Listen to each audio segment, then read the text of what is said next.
Hey book friends, my name's Lainey. Welcome to reviewing every book I read in 2022. I wasn't one of those people who read 200 books this year, so don't freak out. I have a lot of respect for those people. I wish I was one of those people. I went into this year with one of the worst reading slumps I have ever had. It really hurts when you don't get the joy you did before out of something you loved. I didn't read as much as I would have liked this year, but I'm really proud that I was able to read a book in July and then read more books and be able to find that love and comfort I got from books when I was younger. After everything, I'm so happy I was able to come back to that. I was able to join Book Talk this year and be able to just fall in love with something that I loved when I was younger. And I've always loved reading. I've always identified as a reader. Just having that joy, like when you're going through rough times, you can always fall back to reading and still being able to fall back to it and still find that love. It's awesome. I only read 13 books this year. I can't just put down a book and go to the next one. I have to go crazy and hyperfixated on it before I pick up the next one, which is why I don't read 200 books a year, because I feel like I could. Like, I'm not a slow reader, but I have to hyperfixate. So the first book I actually read this year was in July. It was One of Us is Lying by Katherine and Mcmanus. It has that unremovable peacock sticker, but I guess we're just going to pretend it doesn't exist. But it does. So this book is actually kind of out of my genre. I'm mostly a fantasy reader, but I knew there was the Peacock series and I really wanted to read the book before that came out, and I thought I might enjoy this. I was very underwhelmed by this book. I feel like it fell victim to almost false marketing. I went into this book expecting one thing and being excited about it and not getting that. It's kind of a mystery, in the end leaves you, oh, that's it, really? That's how we're going to resolve this? I did enjoy our 4 lead characters. They were fun and I liked them. Just think the book fell flat because the plot was very underwhelming. So, gonna have to be 3 stars. The next book I read was Howl's Moving Castle by Diana Wynne Jones. You probably know this book. It's a classic. This book was so cute. I watched the movie, the Miyazaki movie by Studio Ghibli beforehand. And honestly, I felt very mid about that movie. I didn't think it was anything special. But this book took that story and made it something better, which is weird because this is the source material, so maybe that's not the right way to phrase it. The characters were fun, and the story was cute, and the dialogue was witty and funny. I feel like it could have been written last year. I don't think I enjoyed this book to the extent I could have because I was sick when I read it, so it kind of downplayed how much I liked it, which is always a bummer. I liked it. It was cute. 4 stars. Next, I read The Atlas 6 by Olivie Blake.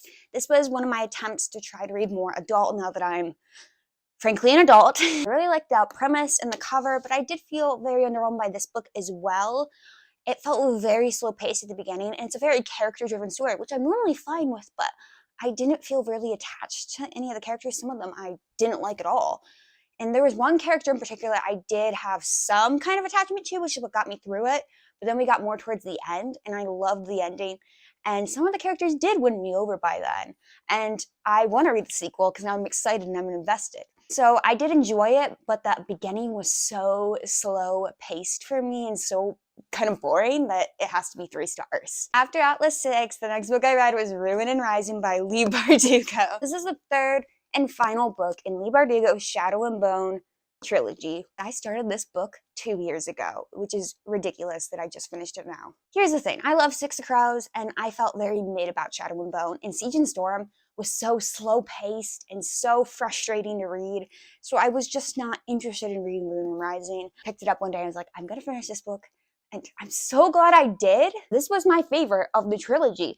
It was so fast-paced, the scenes were engaging and fun, the characters were so much more charismatic and fun, and the dialogue was witty, and there was parts where I was gasping and yelling up, like, I really enjoyed it, and I really learned to love the characters of the Shadow and Bone trilogy, and I liked where we ended up in the end. I didn't care much for this series, but now I do because of this book. I think it's awesome, and it redeemed the whole series for me. 5 stars. Always test your microphone, because if you don't, you may not record any audio and have to refilm part of your video the next day. Right before I went back to school, I picked up this book. It's Twin Crowns by Catherine Weber and Catherine Doyle. If you've been following me at all, you know I will not shut up about this book. It's a cute YA fantasy about 2 sisters, twins. There's magic, there's royalty, it's fun. I was a bit skeptical going into it because of the dual POVs. There's always one character I like more than the other, or one storyline I don't care as much about. That was not the case with this book. I loved both storylines and I loved both POVs. Reading this felt like reading a book when I was 12 years old. It felt like when I was reading Fable Haven or Divergent for the first time. I hadn't felt like that reading a book in a long time. I just enjoyed every second. It's fun, it's cute.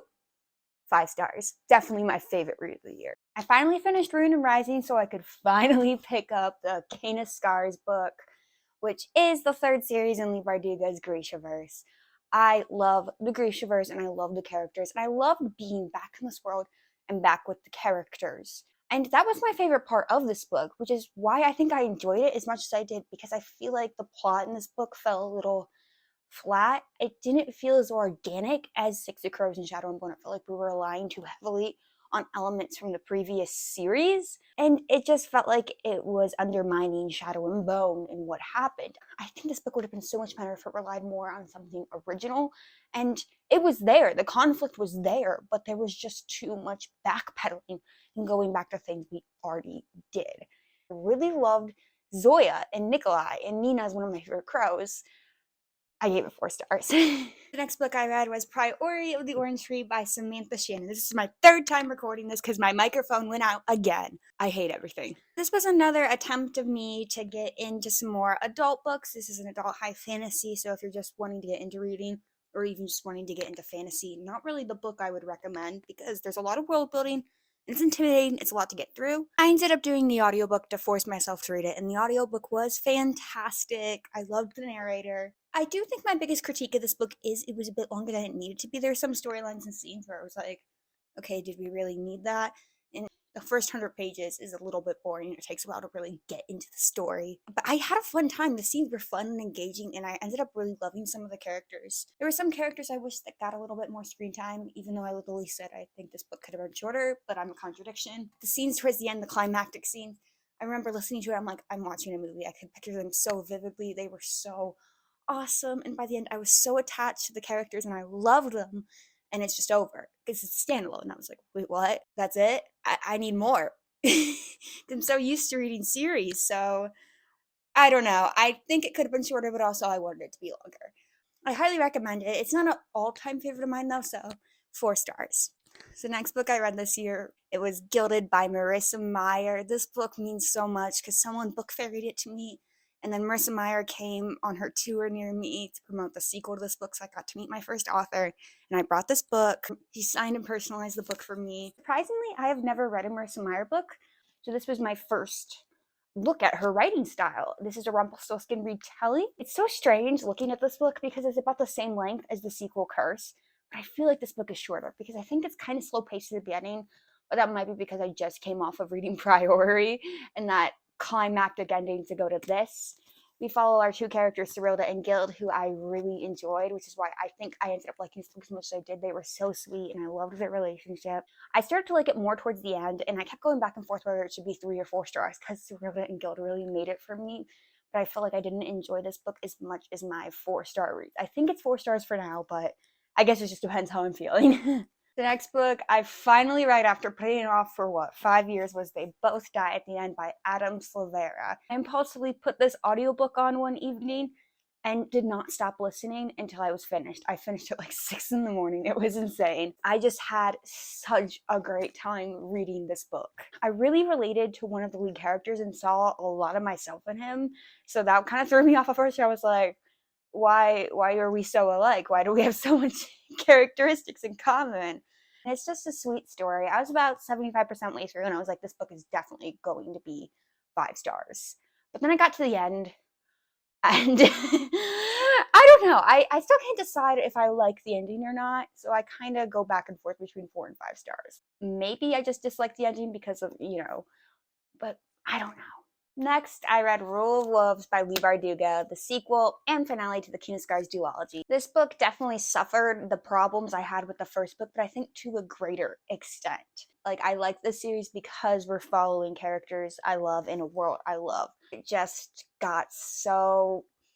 I don't even know how to phrase it. Just the elements I didn't like about the first book really infuriated me even more in this book because it doesn't feel organic. And by the end, she's obviously setting up for another Grishaverse book, and of course I'm excited, but it doesn't feel organic, and I keep using that word, but it doesn't. The setup feels very forced, and I don't like that it feels forced. Of course, I'm excited there's a new book, but I just wasn't entirely happy with where we ended up, and I know it's not the end, but I just wish Leigh Bardugo focused more on different elements. Like, there's this one element of this book, I think that should have been the main conflict. The other things didn't need to happen, and that really frustrated me. So this book has to be 3 stars. After my Grishaverse hangover, I of course read Demon in the Wood by Leigh Bardugo and Dani Pendergast, which is a graphic novel version of her short story Demon in the Wood. I actually never read the original short story, so this is kind of my first take on it.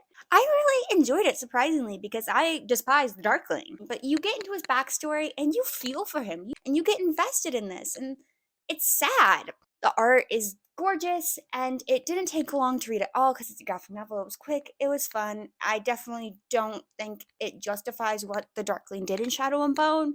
I still don't like him, I despise him, but this definitely gives you more insights on him, and it was a lot of fun. I think I'd give it 4 stars.